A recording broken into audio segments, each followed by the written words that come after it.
Hi, welcome to another episode of Ecommerce Exchange from Eastside Co. My name's Matt and I'll be hosting today. Today's episode we're going to be talking about user journeys and specifically a framework that we've put together to help businesses better understand user journeys and use it within their own strategies. I'm here with my colleague Lewis, who's our marketing director at Eastside Co. Hi Lewis. Hi Matt. And he's going to be talking us through the steps of the framework, which is called Scale. So Lewis, could you talk us through exactly how you came up with the structure and what Scale represents? Yeah, so I worked with a couple of different frameworks for strategy before. If you look on Smart Insights, they've got a framework called RACE. Google has a framework called See, Think, Do, Care. And Scale is probably an amalgamation of those two and maybe a bit of an expansion of those two. So I wanted to do something that covered what I thought was the whole user journey and some of the bits that other people were missing and just simplify the whole thing. So that's where Scale comes from. It stands for Seek, Consider, Act, Love, Engage, or Evangelize. So this is an overarching strategy that businesses can use to help understand the user journey better. Yeah, absolutely. I think it's what you find is that people don't necessarily understand strategy. They work very tactically. They don't have a holistic overview of what they're doing, and what most people do is they work in very specific areas and potentially are missing out on different elements of the user journey and not communicating with people in all stages. You're saying that people stick to individual tactics rather than weave it together in an overall strategy? Yeah, I think, to be honest with you, I don't think most people, I would say this, and overvalue what strategy is, because I think I'm a strategist kind of by trade. Yeah. But most people either don't understand strategy or undervalue it so much that it never really gets thought about. Mm-hmm. So people work very, very tactically.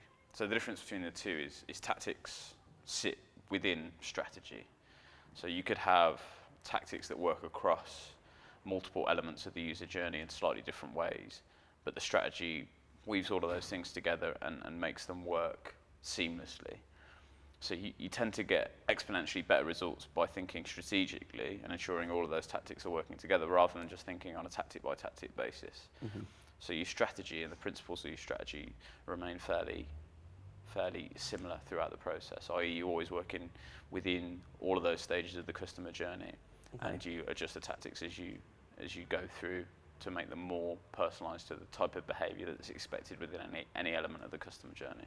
So with the 5 stages of Scale, so to reiterate, it's Seek, Consider, Act, Love, and Engage or Evangelize. So that's the flow that a customer would take. Do you think that businesses recognise that and follow that through themselves? Possibly on an intellectual level, some businesses understand it, but what tends to happen is that brands, although they recognise that all these different stages exist, they think very, very short term. It's that thing of, how do we make sales now? Yes, we know we need to think about this thing that's going to have a great impact in 6 to 12 months' time, but what we need right now is sales. I hear that day in and day out. This is why most brands exist in the act stage, the very kind of centre of the framework. They're just looking to make sales now. So you think they understand the areas around that, but typically have a short-term or an immediate focus on sales now? Yeah, I think some areas they understand more than others. Brands know that there is a seek stage where people are kind of researching or looking for a solution to a problem. They know there is a consideration stage because they understand that they're going to be looking at them and they'll talk about what their competitors are doing, so they have an awareness of that. And they know there is a stage post-purchase.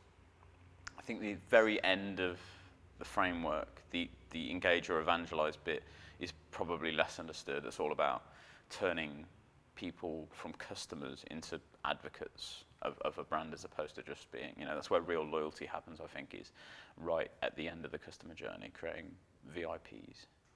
So if we start with Seek, so this is about when customers or potential customers are looking for a solution to a problem. Yeah, I think that's the best way to think about it, is they're not necessarily searching for a product. Sometimes they know what they want, but I think sometimes people just have a problem and they're searching for a solution. Like recently I was looking for my chairs scratch. They've got plastic tips on the bottom of the chairs and they scratch the floor. Okay. This is a very first world problem. Right? I don't want scratches on my new floor. And we got these like felt tips, not felt tips, not felt pens. tips to go on the end of the chair, but they kept falling off. So I didn't really know what the solution was. I just knew that these things weren't working and I needed something better. So I was just searching for something to stop my chair scratching my floor. So I think you need to think in that initial seek stage how different people might be searching. There's that concept of the things that you don't know that you don't know. Mm-hmm. So when you're searching for something that you don't know whether it exists, you're just searching for a solution to a problem. It's a good mindset to be in when you think about how your customers might find you, because the types of things they might be searching for and the types of places they might be searching are very, very different to someone who, say, they know they want a phone, for example. It's a much, much simpler problem to solve because there's a whole variety of products around that will meet that need. So it's kind of the age-old features versus benefits, not what something does necessarily, but how it can help you achieve your goal. Yeah, there's a phrase, I can't remember who said it now, but he said people don't want a 1/4 inch drill, they want a 1/4 inch hole. Mm-hmm. And you can take that concept further. Is it they want to put their TV on the wall? Is it that they want to put a shelf up? You know, if they're putting a shelf up, why do they want to put a shelf up? Is it to put awards on? You know, is it a status thing? There's a whole range of different emotional elements you can go down that start to think more about why people purchase a product and why people seek a solution to a problem. It's also, on the other side of it, it's also how new products get created, because people search for a solution and either find that there isn't one, or they find that the solution that is out there they think is not good. Mm-hmm. So for my chairs, for example, I found these little things that clip onto the bottom of the chair, so that the felt doesn't fall off. So for me, I might have been that person that had these stick-on felt bottoms to the chairs that keep falling off. I search for a solution, I can't find one, and then invent something that helps to solve that problem for me and therefore lots of other people. Yeah. Well, that leads quite nicely into the consider phase then. Yeah. So we've talked about kind of features and functionality.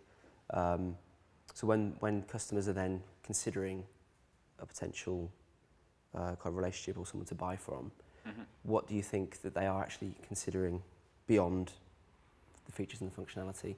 And how can brands broaden their horizons to think beyond features in order to capitalise on the consider stage? I think in the consideration stage, features and functions do become more important. But if you imagine in a world where all things are created equal, so, you know, always go back to the iPhone-Android comparison. So the reasons that people buy into that is because they relate more to a specific brand. So it's the less tangible things that are much harder to qualify that brands need to become more familiar with. I don't know that there's a way that I can say this is how you broaden your horizons. It's just drilling in to why people buy your products, or if you can't put yourself in that space, then figuring out why, getting back to the core reason why the product was created in the first place. You know, I think a big part of branding and the work that off-camera Andy does is that he gets to the core, the essence of why that brand exists and what their core beliefs are, and then you expand everything out from that. Mm-hmm. And all of your messaging, all of your advertising, all of your taglines, all of your customer service is built around that core mission. And that's the question that you have to ask yourself as a brand, is what we're talking about and is what we're communicating with consumers related back to what we truly believe our core mission. Which, again, we talked about acts at the beginning, mm-hmm. Where people tend to jump to. Mm-hmm. But what you've just said should feed into that next stage, shouldn't it, when people are actually making the decision to purchase. Mm-hmm. And it's really important that their experience at that point then matches all of your previous work. Yeah. with your messaging and your comms and the way that you purport to act as a brand? Yeah. There's this. This is going to be a bit of a tangent. We're going to go a bit towards the end of the framework, but everyone's been in that situation. You must have been in a situation where you go through a process to buy a product or a service, and you go through your consideration stage. You look at all the different competitors. You make your choice based on a whole range of things. What your view of the brand is, what the features and functions are, what your friends say, what people are saying on forums, what the reviews say. There's all these different stages that we didn't really go into in consideration, but anywhere anyone discusses a product or a brand is a place that could potentially be used for consideration. So what then tends to happen is you go through all those stages. You might go through the act stage where you've decided to make the purchase, and that process was great. And then you get the product and you hit a snag, and you have to find the customer service line. And the experience suddenly changes because you've gone through look how great we are, we really want you as a customer, we really value our customers. You get to the customer service stage and then suddenly they're like, that's not covered by the warranty, or it takes 30 minutes to find a customer service number, or you have to go through a chatbot that doesn't understand what you're saying. There's a massive juxtaposition, I think, after the stage where people have purchased. And it's not that brands are they're ending the customer journey at a purchase. It's just that the consideration of what a customer has to go through post-purchase is much less thought about than the actual purchase process. I mean, that kind of situation can be used to turn things around as well, can't it? So we've all perhaps also experienced situations where you might have a complaint or where something has gone wrong with the delivery or something like that, and then based on the company response to that, can actually turn things around and make you more of a fan of that brand. Yeah, absolutely. It's, someone like Monzo is a really good example of this. Their idea was to build a bank from the ground up. You look at most of the banks on the high street, they're kind of legacy organisations, legacy systems with a very old school way of thinking, and their adoption of digital concepts and digital transformation takes a long time. It's the old kind of metaphor of a big ship taking a long time to turn. Monzo tried to be a challenger to that and build something from the ground up. And it's all about making a bank for how people want it now, which doesn't mean lots of high streets, kind of retail spaces. It doesn't mean taking a long time to do things. It means instant, on-demand reactions. And if you look at their customer service style, I won't go through all the examples now, but it's very personal. It's very colloquial. It's very, very friendly. It's like you're talking to someone who's giving you kind of expert advice, but it's your friend on the end of the phone. You look at some of the interactions that happen with Monzo. It's unlike any other interactions that you would have with a bank. It's people asking random questions and getting funny responses. They do their job very, very, very well. Yeah. They're also very, very personal. So that's how they engage with their customers and get them to love their brand. The love stage is where most other frameworks would call that the engage section. It's about customer service. It's about quality of product comes into it. It's the whole experience coming together to say, I really like using this product. I really love this product. It's not necessarily about shouting about it, but it's just saying, the whole experience has been good to me. And you can have a bad experience but still love a product. And like you were saying, those opportunities where somebody complains, you can turn that around quite quickly. Yeah.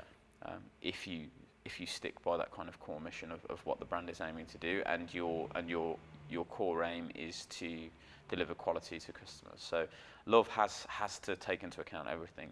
It's the customer service, it's the responses on social media, it's the product working. All the intangible stuff is great, and I really love talking about it. But if your product is shit, it doesn't matter how nice you are. At some point, the product has to do what it's supposed to do. You can't get around that. So all of those things that you've talked about all contribute, all the touch points and the interactions then come together to help turn customers into advocates, which is the evangelize and engage stage, isn't it? So that's when you really want your customers to be doing the marketing on your behalf. Yeah, advocacy is a whole, like the chasm between loving a product and being an evangelist for that product is like the difference between £1 million and £1 billion. It's a lot bigger than you would think. So what most frameworks do is they stop at that love stage, or it's an engagement stage, and they don't really think about how they create advocates. It is a big gap, but I think there's very, very simple things you can do to try and move people along there and nurture people who are just customers into being advocates. There's the Net Promoter Score scale that some brands use that tries to establish whether a customer is an advocate, whether they're neutral or whether they're a detractor. Tries to measure it based off a simple question. I think it's how likely would you be to recommend this brand to friends, and you score 1 to 10. And if you do that at different points in the process, you can see where various pain points might be in the process. Is it in the early stages, or is it in the customer service stages? But I think everyone's had an experience where they have had such a good experience with a brand that you can't stop talking about it. You find a reason to bring it up in every conversation. My go-to example for becoming from a customer to an evangelist is Huel. So essentially, I had an issue where all of my Huel spilt in the bottom of my bag, and obviously the first thing I did was tweet about it. And this wasn't a problem that Huel had to solve. There's no issue with them, but they responded. I think they used like a friends GIF. It was all very, very nice and very friendly, and they made it clear that they couldn't replace my iPad and my notepad and all the other things, but what they could do was send me like a care package. And the next day, I had a box of 40 or 50 pounds retail value worth of Huel products, and I haven't stopped talking about it since. I've written blogs about it, done talks about it. I'm talking about it now. It really turned me from just a customer to an evangelist. Yes, that's a great example of a brand going above and beyond, doing something they didn't need to do in order to rectify a situation for a customer, and really turn you from loving that brand into evangelizing about it. Yeah. Well, every single time somebody mentions a brand or mentions you as a brand on any platform, social media especially, where it's very public, is an opportunity to create, we call this like moments of delight. So if you can create moments of delight, then it's a perfect opportunity for you to turn someone who is simply a customer into someone who's an evangelist. It's these little random acts of kindness. That's all it takes. Just one of those, and you can start to create a whole group of people who are out there doing your marketing for you. That was a powerful example of how to turn customers into advocates, and a great way to wrap up the episode. So that's our scale framework for user journeys. Thanks for watching. If you'd like more information on the framework, go to esideco.com/scale, and there's a free download there for you to get more information about it. Thanks again for watching, and we'll see you next time on Ecommerce Exchange.